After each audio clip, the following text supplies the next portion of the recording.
Imagine taking your sleek, ultra-thin modern laptop Right. and just ripping out the solid-state drive. Just tearing it right out. Yeah, tearing it out and replacing it with this tiny, fragile, continuous loop of cassette tape. And then you permanently wire a chunky plastic telephone handset right next to the trackpad. Oh, and don't forget to shrink the screen down to 9 inches. Right, 9 inches, make it entirely monochrome, and then just casually slap a 5,000-pound price tag on it. It sounds completely absurd to us now. It really does. But in 1984, this wasn't some joke or like a prop from a dystopian sci-fi movie. It was the absolute bleeding edge of corporate technology. It was this incredibly uncompromising vision of the future. Because what we're looking at today is a machine that essentially tried to compress an entire physical office. I mean, the Rolodex, the telephone, the outbox, the typewriter, the calculator, all into a single piece of plastic sitting silently on a desk. Welcome to today's deep dive. We are exploring a total technological anomaly today. It's this forgotten machine from 1984 that somehow perfectly predicted the unified communications ecosystem we all live in now. You know, the world of Microsoft Teams, Zoom, Slack, that persistent digital availability. Which is wild for 1984. It is. And we have an incredible piece of primary source material for this. We're looking at a deeply detailed, highly technical hardware review from November 1984. It's from Personal Computer World magazine, written by David Tebbutt. He got an exclusive hands-on look at this device. Yeah, the ICL One Per Desk, or OPD as they called it. And to really grasp what this machine was trying to do, we also pulled historical economic data to track its original pricing into today's equivalent values, for 2026. And to really understand why the one per desk even needed to exist in the first place, we have to look at the massive friction between how humans naturally work and how early computers basically demanded that we work. Right, so let's set the stage for you listening right now. Picture your workspace today. You probably have a single pane of glass in front of you. Just one screen. Exactly. Your calendar, your video calls, spreadsheets, instant messages, they all live inside that one portal. But if we rewind to a high-level corporate office in 1984, what does that environment actually look, sound, and feel like? Well, it is intensely physical and honestly highly fragmented. Like if you walked into an executive's office in the mid-'80s, you would hear the heavy clack of a typewriter, the actual physical ringing of a multi-line analog phone. Oh man, the noise. Yeah, and the rustle of paper memos being dropped into metal in trays. Information was entirely locked into physical objects. If you wanted a phone number, you literally spun a physical Rolodex. If you needed to do complex math, you had to pull a heavy mechanical adding machine across the desk. And David Tebbutt's review captures the reality of the people navigating all that chaos perfectly. He asks this very simple question early in the article. He says, what does your average busy professional do all day long?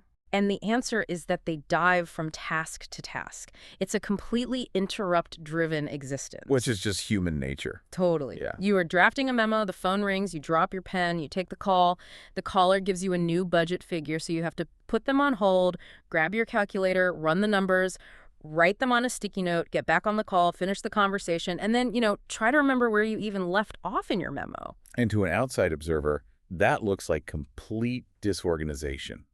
Just total chaos.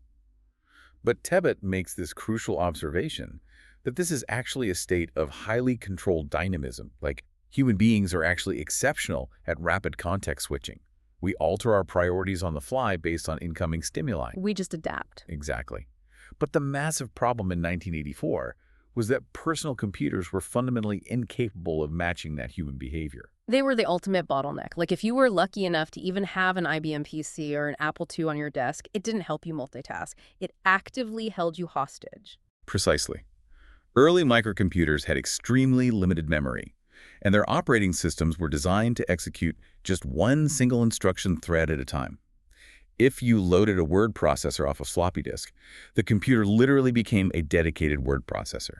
That was its entire reality. Right. So if that phone rang with a budget update while you were typing, you couldn't just pop open a calculator on the screen. The computer would essentially tell you, no, I am a typewriter right now.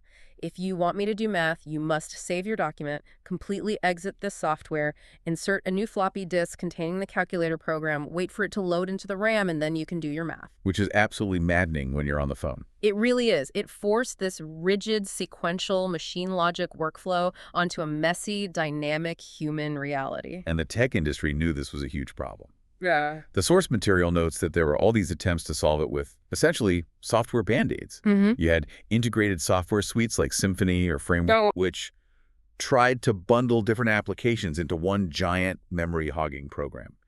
And you had these background utility programs emerging, things like Sidekick or Spotlight, which utilized a trick called terminate and stay resident, or TSR. TSR, yeah. That was to keep a tiny pop-up calculator hidden in the background while you worked.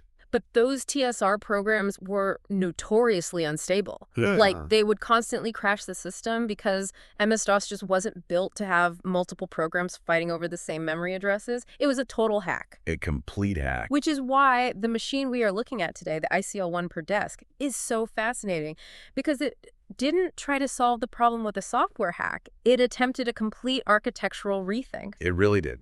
But before we get to the silicon, we really have to talk about the corporate marriage that birthed this thing, because it is easily one of the strangest partnerships in tech history. It's bizarre. It was officially announced to the world in a December 1981 press release. And the project was pitched as a joint venture between two companies operating at the absolute opposite ends of the computing spectrum. We're talking about International Computers Limited, or ICL, and Sinclair Research. And if you aren't steeped in British tech history, let me just contextualize this pairing for a second. ICL was the titan of the enterprise. They were essentially the British equivalent of IBM. Massive company. Massive. They built massive, room-filling mainframes.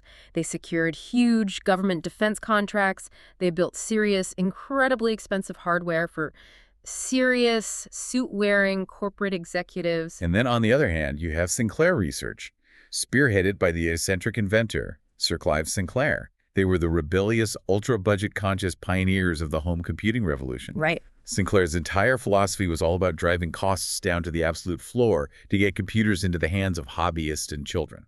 They made machines like the ZX81 and the ZX Spectrum. Machines that were brilliant, but let's be totally honest, they were built incredibly cheaply. Oh, for sure. They had those notoriously awful rubber keyboards. They overheated all the time. They were the absolute definition of consumer-grade, hacky technology. So you have the defense contractor teaming up with the discount toy maker to build an executive workstation. It makes no sense. And the original 1981 vision from that press release really reflects Sinclair's wild ambition. They promised an ultra-low-cost, integrated, terminal digital telephone workstation. And the big hook was that it would use Sinclair's experimental flat-tube display technology, this tiny squashed CRT screen that they were desperately trying to perfect alongside the Sinclair Basic programming language. But, you know, developing hardware over 3 years is this brutal process of compromise. By the time this machine actually landed on David Tebbutt's desk for his review in late 1984, the reality had severely shifted. Yeah, that revolutionary Sinclair flat screen. Just completely abandoned. They couldn't get it to work reliably for an enterprise market, so it's just entirely discarded. Despite that, though, Sinclair's DNA was still heavily embedded in the logic board. The review specifically points out that sitting right next to the main processor, a Motorola 6808, were 3 custom Sinclair-designed chips. Right. And these chips handled the underlying hardware architecture, things like memory management and peripheral control. And the processor choice itself is super interesting. The Motorola 6808 is the little sibling to the 68000 that Apple used in the Macintosh. Ah, okay. It had a 32-bit internal architecture, which made it powerful for complex calculations, but it only had an 8-bit external data bus. Which was a cost-saving thing, right? Exactly. It was a massive cost-saving measure, but it meant it took longer to shuttle data in and out of memory. It was a compromise chip, perfectly symbolic of that tension between Sinclair and ICL. But the most glaring, controversial inclusion of Sinclair hardware, the thing that immediately caught Tebbutt's attention, and frankly the thing that shocks me reading this review, was the storage medium. ICL chose to use Sinclair Microdrives. Which is just... wow. Right. This is where I have to throw a massive red flag. Anyone who has ever owned a Sinclair machine from the 80s knows about the microdrive. It was not a standard floppy disk. No, not at all. It was a completely different mechanical paradigm. Like, a standard floppy disk is a flat, circular piece of magnetic material encased in plastic, and a read-write head moves across it like a record player. Mm-hmm. It's random access. You can jump straight to the data you need. But the Sinclair Microdrive was essentially a tiny proprietary cassette tape cartridge. Inside this little plastic shell was a continuous, endless loop of extremely thin magnetic tape. A physical loop of tape. Yeah. And when you inserted it, a motorized capstan would aggressively grab this tape, pull it out of the center of a spool, drag it across a read-write head at 30 inches per second, and then spool it back onto the outside of the coil. And just think about the physics of that mechanism. Yeah. It's inherently self-destructive. To- The tape was under constant tension. It was rubbing against itself constantly. It generated heat and friction. Because it was a continuous loop, to find a specific file, the drive literally had to fast forward through the entire loop of tape until the requested data spun past the head. Which means it was slow, it was noisy, and critically, it was incredibly prone to catastrophic failure. The tape would just stretch, snapping the magnetic coating and corrupting your data. Sometimes the mechanism would just chew the tape up entirely. Sinclair Microdrives were famous for destroying users' work. They had a terrible reputation. So how on earth did ICL, this serious enterprise company building a high-end machine for executives, justify trusting crucial corporate data to the most notoriously unreliable storage medium on the market? Well, David Tebbutt had the exact same reaction. In the review, he writes, "I must confess that I approached the microdrives with some trepidation." I bet he did. He was fully aware of their dismal reputation from Sinclair's own QL computer, which used the exact same drives and suffered terrible launch issues because of them. But this is where we really see the synthesis of the partnership. ICL didn't just solder Sinclair's cheap hardware onto the board and hope for the best. Right, they applied enterprise-grade engineering to budget components. So what specifically did they change to stop the tapes from just eating themselves? They attacked the problem from two angles, electrical and logical. First, ICL heavily modified the surrounding electronics of the drive controllers. They smoothed out the voltage spikes that typically cause the Sinclair motors to jerk and snap the tape. Oh, that makes sense. Yeah. And secondly, they completely rewrote the system software, handling the data formatting. They implemented aggressive error checking and hardware buffering. So instead of just writing directly to the tape, Exactly. Instead of constantly starting and stopping the tape for every tiny bit of data, the ICL system would read large chunks of the tape into the computer's RAM, work on the data in memory, and then write it back to the tape in one smooth, continuous motion. This drastically reduced the physical wear and tear on the loop. so they basically built an armored enclosure around Sinclair's fragile mechanics, and apparently it worked. Tebbutt reports in the review that the microdrives behaved reliably for him during standard operations. He did experience some software crashes, but he attributed those to pre-release bugs in the application suite, not the physical tape drive snapping. Which is a huge win. It's a massive testament to ICL's engineering muscle that they could tame that technology. They prove that you can elevate a flawed component if you surround it with a robust architecture. And that philosophy really extended beyond the circuit board to the physical chassis itself. Because once they had a working motherboard, they had to package it in a way that an executive would actually tolerate having on their desk. Which brings us to the aesthetics of 1984's version of the future. When you look at the photos accompanying this review, the machine is really striking. The color scheme alone is fascinating. The source material describes the chassis as chocolate and cream. It sounds like a confectionery choice, but it was deeply psychological. How so? Well, the industry standard at the time was that severe utilitarian IBM beige, or the imposing industrial gray of mainframe terminals. Those colors communicated that you were looking at a piece of heavy IT infrastructure. By choosing a warm, almost domestic palette of chocolate brown and cream, ICL was signaling that this device was a personal tool, not a mainframe terminal. That's a great point. They even color-coded the functional zones. Like, the standard typing keys were cream, but the dedicated telephone control keys clustered on the board were this deep burgundy. And my absolute favorite physical detail in the review is the enter key. Tebbutt notes that it's a peculiarly puny lime green key. Yeah, that tiny enter key reveals a lot about their design constraints. They shrunk it down to the exact size of a standard letter key, simply to buy a few extra millimeters of physical space. They desperately needed that space to cram in all the proprietary ICL function keys that controlled the multitasking environment. Let's talk about the physical footprint, too, because the name is the One Per Desk. The whole goal was to eliminate clutter. The machine is divided into two primary units. You have a monitor sitting at the back of the desk, and you have a keyboard unit sitting in front of you. But calling it just a keyboard is a massive understatement. It is a really dense control surface. The two Sinclair Microdrives we discussed aren't hidden away in a separate tower or anything. They're integrated directly into the upper housing of the keyboard, peering out right over the top of the function keys. Right. But the most radical physical integration is trailing out of the left side of the keyboard chassis. It's a literal telephone handset. The review notes it's a variant of British Telecom's standard Scepter handset, just permanently wired into the side of the computer. To our modern sensibilities, it looks utterly bizarre. We're so used to extreme minimal design, like a flat slab of aluminum with a glass trackpad. To see a chunky, physical analog phone receiver protruding from a computer keyboard looks almost steampunk. It really is like seeing a rotary dial glued to the back of an iPhone. But in 1984, that physical integration was the ultimate status symbol of efficiency. And keeping the desk tidy meant reducing cable clutter, too. The entire keyboard, tape drive, and telephone unit connected to the monitor with one single thick umbilical cord that carried both the power supply and all the data signals. And the monitor housing itself contained a brilliant piece of engineering that Tebbit highlights. Notice what the One Per Desk doesn't have, a cooling fan. Which is a massive deal. Computers in this era were incredibly loud. They sounded like wind tunnels because early processors and power supplies generated a tremendous amount of heat, and they required aggressive, noisy fans to keep them from melting down. Right.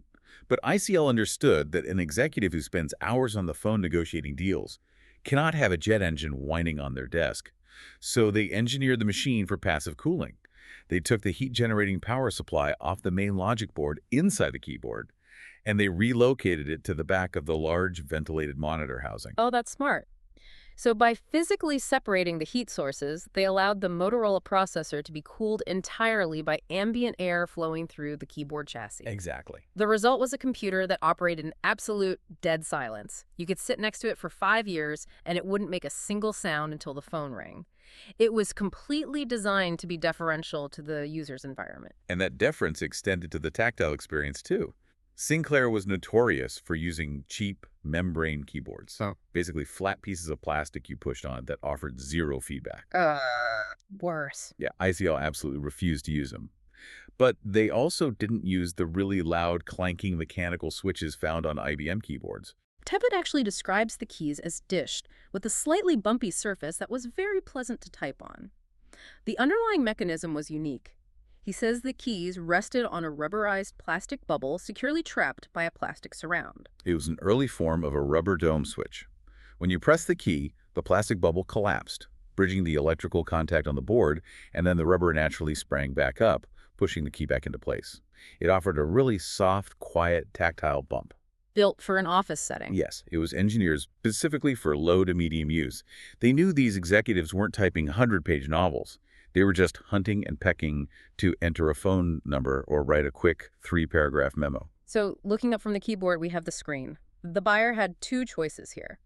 A standard 9-inch monochrome monitor, or they could upgrade to a massive 14-inch Microvitek color monitor. Nice. The resolution was 256 pixels wide by 512 pixels high.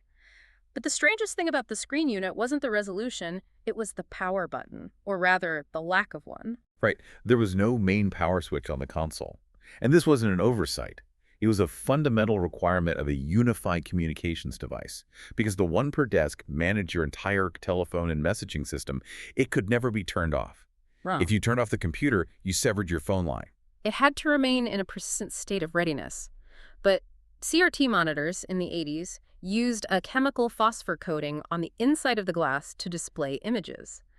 If you left a static image, like a menu screen, on a CRT monitor continuously, the electrons would physically burn that image into the phosphor permanently. You'd have ghost images forever. To combat that phosphor burn-in without actually turning the machine off, ICL implemented an auto-blanking feature. If you didn't touch the keyboard for 5 minutes, the screen would simply cut the video signal and go completely black. So there was a separate physical switch just for the screen's power, but the brain of the computer, the processor, and the RAM inside the keyboard unit was always awake. And ICL knew that power grids fluctuate. A brief power cut would normally wipe the volatile RAM of a computer, destroying whatever you were working on. So they built a lithium battery backup directly onto the motherboard, designed to last at least 5 years. Which is incredible foresight. Yeah, ensuring that even if someone tripped over the power cord, your suspended spreadsheet and your phone directory remained perfectly intact in the memory. So we have the physical scene perfectly set. We've got a silent chocolate and cream machine permanently awake, waiting on the desk. But physical integration is meaningless without logical integration. You Yeah. put a computer and a phone in the same plastic box, but they can't talk to each other or share resources. You haven't solved the executive workflow problem. You've just built a very heavy, expensive paperweight. Right, which brings us to the software architecture. Yeah. How did the OPD actually allow a human being to jump dynamically between tasks? Well, this is where the machine truly pioneers modern computing. To achieve hardware-level multitasking on a machine with only 128 kilobytes of RAM, ICL had to completely abandon Sinclair's existing operating system. Sinclair had an OS called QDOS, right? Designed for their QL computer, which shared some of the underlying architecture. They did, but Tebbit notes in the review that ICL essentially tore that out. They literally prized the Sinclair basic programming language away from QDOS to use in their own system. They built a bespoke operating environment from the ground up, which they somewhat modestly dubbed the base functional software. Tebbit argues that calling it merely an operating system is an insult to what it actually accomplished. It was divided into two distinct, highly orchestrated layers, the kernel and the director. Let's break those down mechanically. If the kernel is managing the bare metal, the memory allocation, the hardware interrupts the physical flow of electricity to the microdrives, Yeah. there has to be a middleman stopping the word processor from crashing into the phone dialer. Did ICL basically have to write a custom hypervisor to manage this? That is exactly the right way to think about it. The director functioned as an incredibly strict resource scheduler and hypervisor.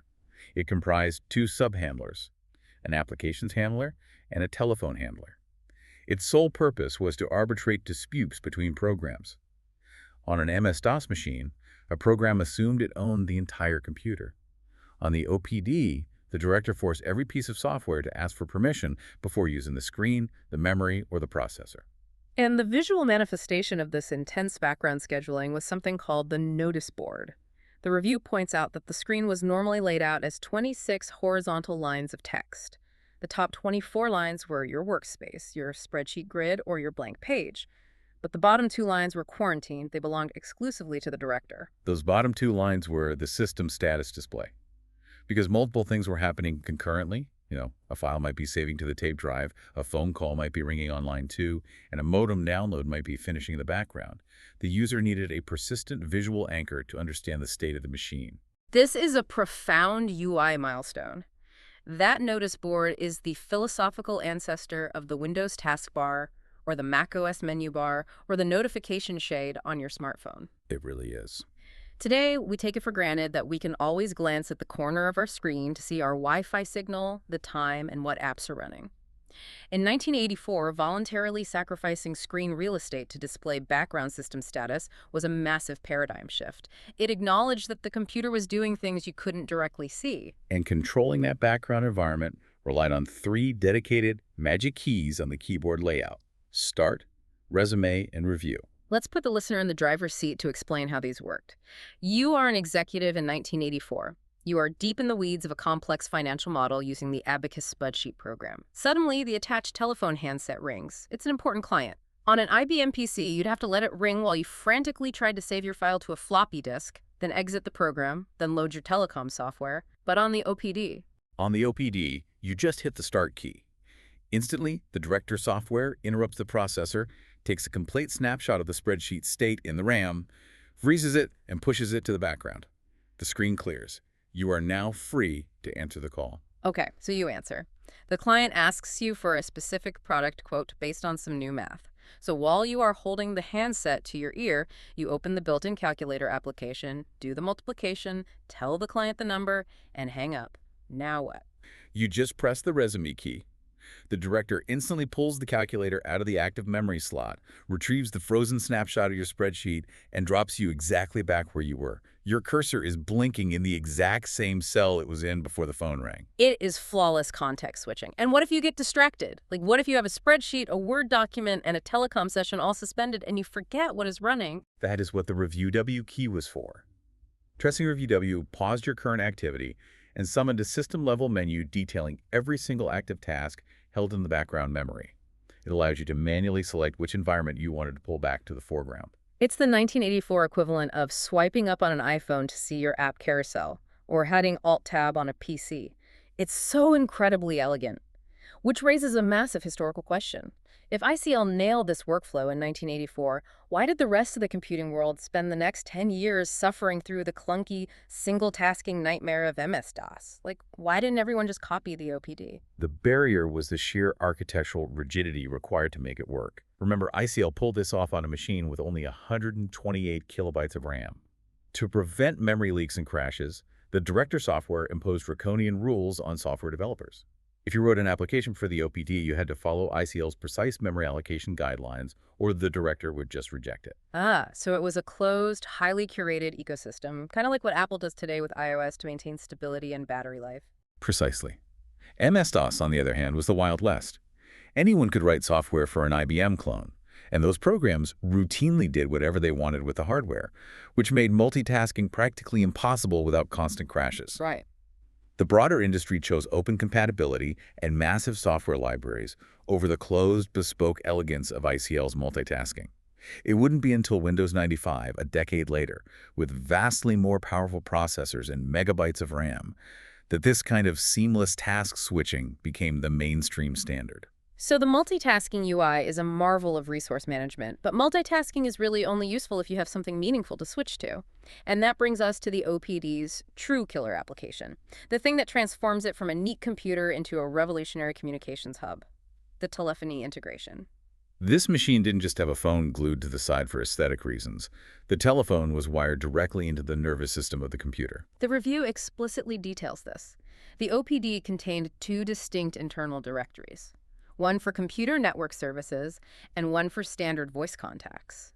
And the physical keyboard featured a cluster of dedicated telephone control keys that look exactly like the buttons on a modern Cisco enterprise desk phone. Let's break down the mechanics of what those keys actually did, because they had to bridge the digital world of the processor with the analog world of the 1980s telephone exchange. You had list to instantly summon your voice directory to the screen. You had SQ0R, which routed the audio from the handset to a built-in loudspeaker mounted inside the chassis, initiating a hands-free speakerphone call. You also had asked to bring up the last 6 dialed numbers on the screen and redial to instantly call them back. But the recall key is where the analog-digital bridge gets really interesting. What was that doing? Well, in a 1984 corporate environment, your phone was connected to a PDX, a private branch exchange. Like a physical switchboard system in the basement of your building. Exactly. To transfer a call or put someone on hold, you normally had to quickly depress the mechanical hook switch on your phone to send a specific analog electrical pulse down the copper wire to the PBX. The recall key on the OPD's digital keyboard commanded an internal relay to mechanically simulate that exact analog electrical flash. Oh, wow. So it allowed the computer to perfectly interface with the dumb switchboard in the basement? Right. It was translating a digital keystroke into an analog physical action. And ICL made a brilliant cognitive design choice with the number pad. On the right side of the keyboard, there's a numeric keypad. But if you look closely, the numbers aren't arranged like a standard computer calculator with 7, 8, and 9 along the top row. Oh, they arranged it like a telephone keypad with 1, 2, and 3 along the top. Yes, because the machine's primary interactive mode was telecommunications, they mapped the hardware to the user's existing muscle memory for dialing a phone. It reduced cognitive load. You didn't have to look down to dial because your fingers already knew the geography of a telephone CAD. But voice calls are only half the equation. The OPD was a dual-line machine, and it managed data through a built-in FSK modem. Right. FSK stands for frequency shift keying. It was a modulation technique that translated the binary ones and zeros of computer data into distinct, audible audio tones. You know, those screeching, static noises you associate with early internet dial-up or fax machines. Gosh, dial-up sound. Yeah. The OPD could broadcast and receive those tones over standard analog copper phone lines. And because it supported 2 distinct physical lines simultaneously, a user could have one line dedicated to analog speech and the second line dedicated entirely to the FSK modem transferring data. And the speed of that data transfer is just shocking by today's standards. The modem supported multiple protocols, but the primary one for accessing database services operated at 1.2075 baud. Let's explain that asymmetric speed because it's a brilliant engineering hack for the time. What does 1/12,075 baud actually mean in practice? Baud rate essentially refers to how many signal changes occur per second on the line. In this context, it translates roughly to bits per second. The 1200 refers to the downstream speed, the data coming from the remote mainframe server to the OPD. It was coming in at 1200 bits per second, which was fast enough to paint a full screen of text in a few seconds. Okay, but what about the 75? The 75 refers to the at-stream speed, the data going from the OPD back to the server. That data was restricted to an absolute crawl of just 75 bits per second. Wait, why intentionally cripple the upload speed? Because of human physical limitations. The only data going upstream was whatever the human was physically typing on the keyboard to request a new page or send a short message. Humans type incredibly slowly compared to how fast computers can push text. Oh, I see. So telecom engineers designed an asymmetric protocol, dedicate the wide, fast lane of the frequency spectrum to the massive text blocks coming down from the server, and leave a tiny, slow lane for the human's keystrokes going up. It maximized the efficiency of the limited analog bandwidth. That makes total sense. You could literally put a client on speakerphone on line 1 and use line 2 to slowly pull down a corporate financial report from a mainframe at 1200 baud simultaneously. Exactly. But as impressive as the dual-line modem is, it pales in comparison to the absolute wildest feature of the OPD, the auto-answer capability. The machine essentially had a built-in robotic secretary. This is where we cross the line from a passive tool into an active, automated assistant. The OPD included a highly specialized piece of hardware, a Texas Instruments TMS-5220 speech synthesizer chip. And this wasn't a magnetic tape answering machine where you recorded your human voice.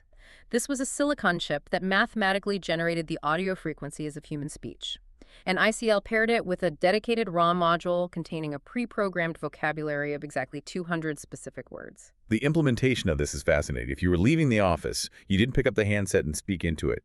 You opened a text editor on the OPD screen, and you physically typed out your out-of-office message, restricting yourself entirely to words that existed in that 200-word hardware vocabulary. The machine had a built-in parser, too.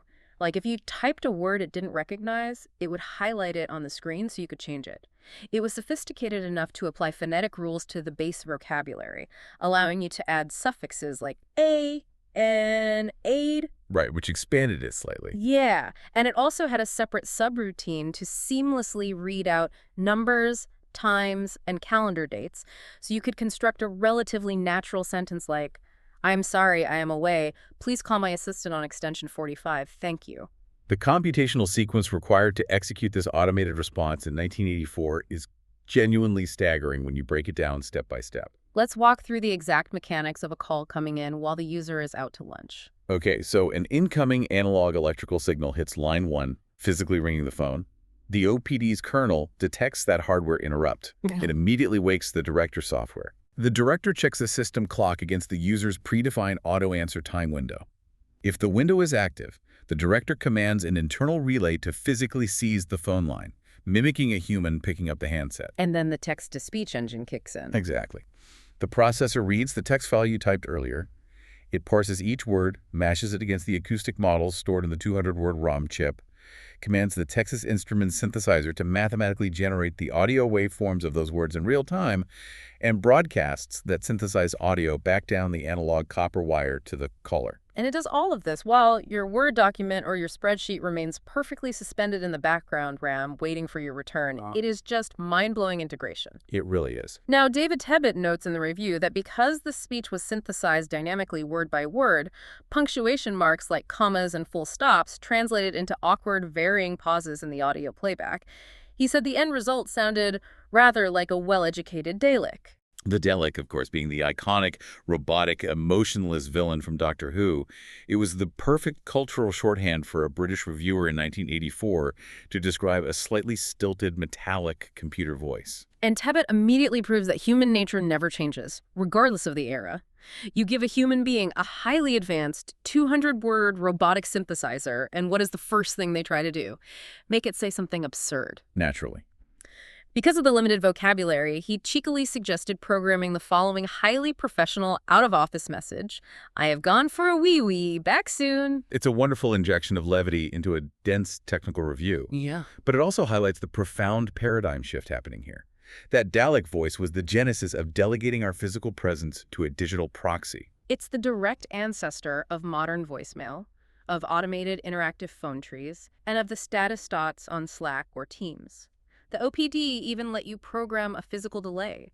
You could tell the director software to let the phone ring exactly 6 times before the Dalek picked up.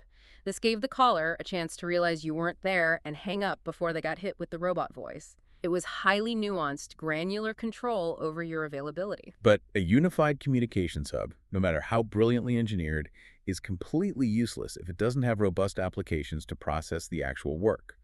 We've talked about the multitasking, but we need to discuss how this machine actually loaded software, and crucially, what this entire ecosystem cost. Let's look at the software delivery mechanism because it profoundly impacted the speed of the machine. The premium application suite offered as an option for the OPD was the Sign-On Exchange Suite. Psion is another legendary name in British computing history, famous for their later handheld organizers. For the OPD, they provided a comprehensive business suite comprising 4 distinct programs. You had Abacus for complex spreadsheets, Easel for generating business graphics and charts, Quill for word processing, and Archive for relational database management. It is essentially the 1984 equivalent of the Microsoft Office Suite Excel, PowerPoint, Word, and Access. But the fascinating part isn't what the software did, it's how it entered the computer's brain. Because they didn't load these massive programs off those terrifying, fragile Sinclair tape drives. No, ICL realized that if a user pressed the resume key to jump into a word processor and they had to wait 2 minutes for a tape to spool up and load the program into RAM, the entire illusion of instantaneous context switching would be shattered. So the Sign Exchange Suite was packaged entirely inside solid-state ROM capsules. Read-only memory. These were physical plastic cartridges containing silicon chips that you slotted into the rear right side of the OPD chassis. And this requires a functional analogy to understand why it was so fast. Normally, when you launch a program from a disk, the computer has to read a book. It physically copies the code from the slow disk into its fast, short-term memory, its RAM, before the processor can execute it. It takes time. But with the ROM capsule, there is no copying. Exactly. The technique is called memory mapping. When you plug the ROM capsule into the motherboard, the Motorola processor simply saw the silicon chips inside the cartridge as a permanent extension of its own brain. Wow. Yeah, it didn't need to copy the code to RAM. It executed the instructions directly off the ROM silicon at the speed of electricity. It was like instantly implanting a new lobe into the computer's brain. Which meant loading an application was completely instantaneous. You press the button and the spreadsheet was just there. And because the application code didn't take up any space in the 128K of active RAM, the machine could dedicate 100% of its RAM strictly to holding the user's data, the actual text of the memo or the numbers in the spreadsheet. This made exchanging data between the 4 Psion programs incredibly fast. It was a local powerhouse, but the OPD was also designed to be a network hub. The review details its ability to connect to external, mainframe-based computer services using view data protocols and glass teletype conventions. Let's define glass teletype for a second, because it perfectly captures the transitional nature of computing in 1984. A traditional teletype was a mechanical typewriter connected to a phone line. It printed incoming messages onto physical paper. Right. A glass teletype meant the computer monitor was simply acting as a dumb electronic piece of paper, displaying the text coming down the modem line exactly as it was received, line by line, without any local formatting or processing. Using these protocols, the OPD connected to early online services like Prestel and Telecom Gold. These were the primordial soup of the internet, offering stock quotes, news, and most importantly, electronic messaging. The local messaging software on the OPD was brilliant. You could draft a series of memos locally in an offline notebook program. Then you drop those memos into an electronic out tray. You could then walk away. Just leave the desk. Yeah, the OPD's director software would automatically dial the Telecom Gold mainframe, log in, transmit all the messages in the out tray, download any new incoming messages, drop them into your local in tray, and hang up the phone line. It is the exact mechanic of modern email syncing, functioning completely autonomously in the background while the executive is away from the desk. So we have a silent fanless machine. It features hardware-level multitasking that predates Windows 95 by a decade. It has an integrated PBX telephone, a dual-line modem, a robotic text-to-speech secretary, and instant loading ROM applications. It truly is an entire office compressed into a single box. But now, we have to confront the financial reality of achieving this in 1984. The economics are sobering. According to the breakdown in the review, the base OPD unit, which included the standard 9-inch monochrome monitor, cost £1,150. If you wanted the essential Sign Exchange software ROM pack, that was an additional £150. Yeah. So we're looking at a total system configuration cost of roughly £1,300 in late 1984. Which is just a number until we apply context. We ran the cumulative UK Consumer Price Index inflation tracking to translate that into today's buying power. The multiplier from 1984 to 2026 is approximately 4.17 times. Oh boy. Yeah, so that £1,300 price tag. In 2026 British pounds, that is the equivalent of approximately £5,425.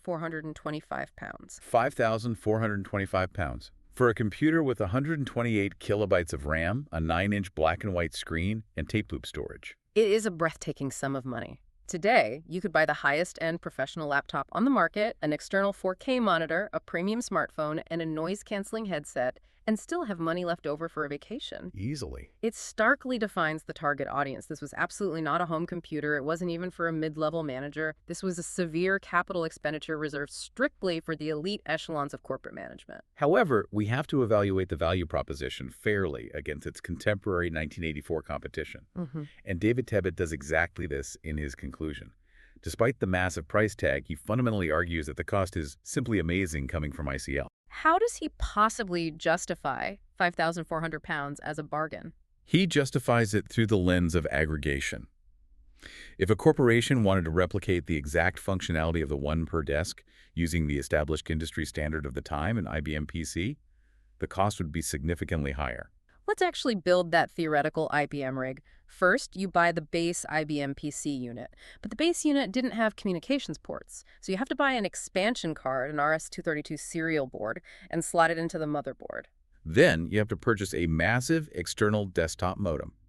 And because the IBM PC didn't handle voice, you still had to pay the phone company to install 2 separate physical analog desk phones to handle your voice line and your dedicated data line. Then you had to buy the software. An enterprise copy of Lotus 123 or the Symphony Suite cost hundreds of pounds on its own. And after you spent all of that money, which would easily eclipse the price of the OPD, what did you actually have on your desk?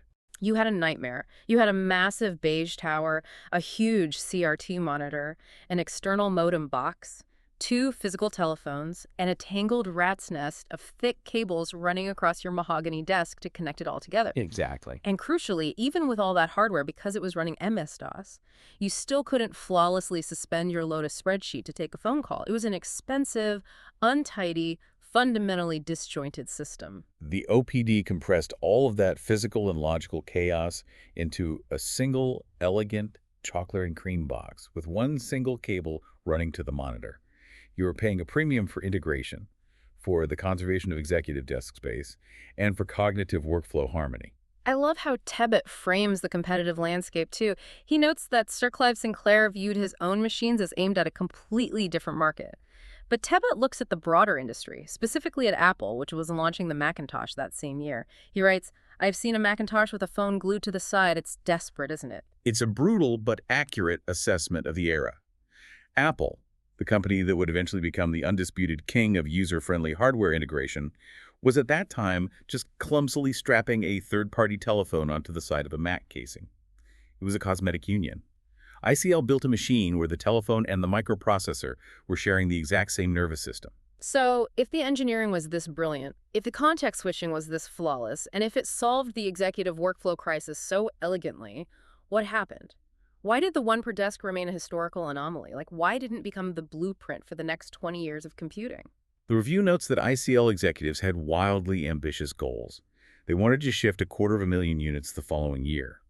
But the OPD was ultimately a victim of the broader macroeconomic forces of the computing industry. It was aimed at too narrow and too affluent, a sliver of the market. It was a bespoke solution for a niche problem. Meanwhile, the IBM PC clone market exploded. Generic computing power became a commodity. It got cheaper and faster at a terrifying rate. And as the raw processor speeds increased, the brute force of the PC industry overtook the elegant, optimized software architecture of the OPD. Eventually, Microsoft Windows was able to provide a stable multitasking interface, and internal modems became cheap, standard components. The chaotic, open architecture of the PC won out through sheer scale and economics. But that market defeat doesn't diminish the OPD's historical importance. It was a technological oracle. It successfully mapped out the entire future of white-collar work a decade before the rest of the world caught up. It proved that the true leap forward isn't always inventing a brand new component from scratch. Sometimes true innovation is synthesizing existing tools, even deeply flawed ones like the Sinclair Microdrive, into a workflow that finally respects and matches the dynamic, interrupt-driven nature of human behavior. Let's bring all these threads together. The ICL One Per Desk took the chaotic, budget-driven hardware of Sinclair and wrapped it in rigorous, uncompromising enterprise engineering. It abandoned rigid, single-tasking operating systems to build a custom hypervisor, introducing a notice board that predicted the modern taskbar. It fused a dual-line modem, a PBX interface, and a robotic Dalek voice synthesizer into a silent, fanless chassis. It was, without a doubt, a perfect 1984 microcosm of our modern, hyper-connected digital ecosystem. It looked at the overwhelming chaos of the physical executive desk and forced all of it into a single, highly controllable digital interface. And that reality leaves us with a final, slightly haunting thought to ponder as we wrap up today. Something to think about the next time you open your laptop at a coffee shop or answer a Teams call on your phone. If the entire philosophy of the ICL One Per Desk was to aggressively compress the physical desk to swallow the Rolodex, the calculator, the landline, the calendar, and the outbox into a single machine, did it inadvertently predict the death of the physical office entirely? Wow. It is a profound historical trajectory.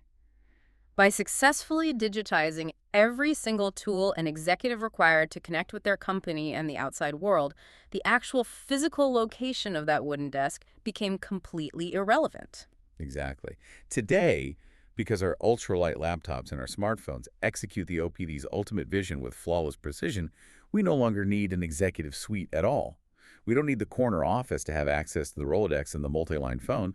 Our office is simply wherever we happen to be sitting when we open the screen. Yeah. The OPD didn't just replace the tools sitting on the desk, it initiated a chain reaction that eventually replaced the entire room. The ultimate unintended legacy of the One Per Desk is that it proved the desk itself was optional. It really did. Thank you so much for joining us on this deep dive. It has been an absolute privilege exploring this forgotten, bizarre, and surprisingly prophetic machine with you. We hope you walk away with a deeper understanding of the incredible engineering that paved the way for the tools you use every single day. Keep questioning the history of the technology in your pocket, and seriously, spend some time figuring out exactly what your 200-word Dalek out-of-office message is going to be. Until next time.